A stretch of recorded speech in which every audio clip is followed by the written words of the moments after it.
Welcome to Hancock County Extension's 2020 Summer Explorations Session 1 how-to video on our watercolor frame workshop. This workshop idea came from It's Always Autumn blog. As you complete your project, you may want to pause or replay portions of this video. Let's get started.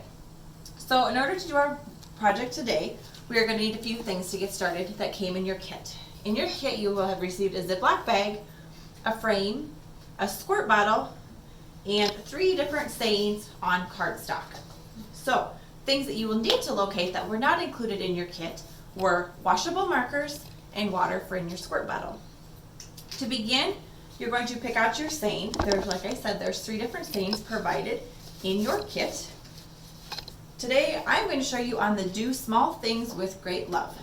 So the first step is to place your paper down and put your Ziploc bag on top and position it roughly where you think it should be. This will give you an outline of where you want to draw with your markers so you make sure that your colors end up on your page. So first, let's talk a little bit about the colors we chose because this is going to pertain to our elements of design. So one of the things to keep in mind is color. The color we're going to use are not 2 colors that are very similar, so that way they will appear pretty well. As you can see on the example over here, blue and green were the 2 colors that we chose to use. They kind of blend together a little bit. So today we're going to try red and yellow. Aside from being Iowa State's colors, they're a little bit on the opposite ends of things, so hopefully they'll appear a little bit brighter. So take one color, doesn't matter which color you start with, and you're going to just scribble lines on the Ziploc bag, just little blocks. Some can be wide, some can be narrow, some can go in diagonal. There's no set direction or set way. You can make X's however you see fit. And you're going to fill your paper, and keep in mind another principle of elements of design is balance. You want to make sure you don't color your entire page with red, otherwise you're going to have all your red on your top or all your yellow on the bottom. You want to make sure that you have a nice balanced coloring. Also, it is okay if your colors overlap some and mix.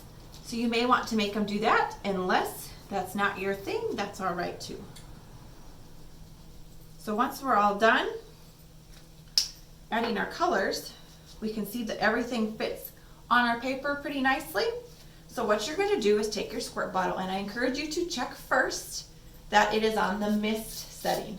You don't want it to be on the stream setting because otherwise you're going to end up with a big puddle of water in the middle of your baggie. So what you're going to do is pull your paper out from underneath your baggie. You're going to lightly spray your baggie. Like I said, not too much because you don't want a big puddle of water. And keep in mind, if you add too much water, it's going to saturate your paper.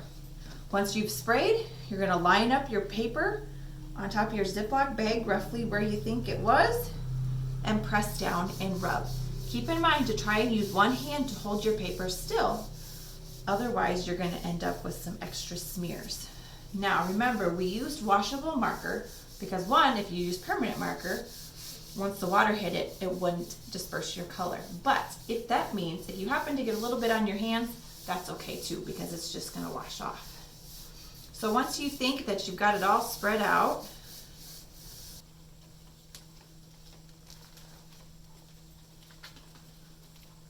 and there you have it. When it's all said and done, what you're going to want to do is you're going to want to set it down so that way the paper doesn't start to curl, and let it dry. And you may have to rotate it a little bit as it dries to keep it flat.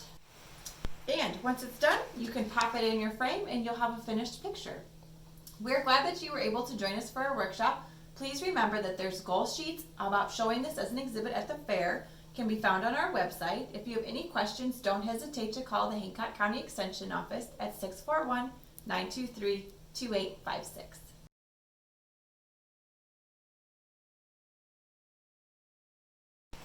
So as you can see, they're not always going to turn out 100% perfect. This is what we were shooting for, and this is what we ended up with. So, reminder, judges like you to learn from your mistakes. So, why this project didn't turn out to look like this was because we didn't use quite enough water.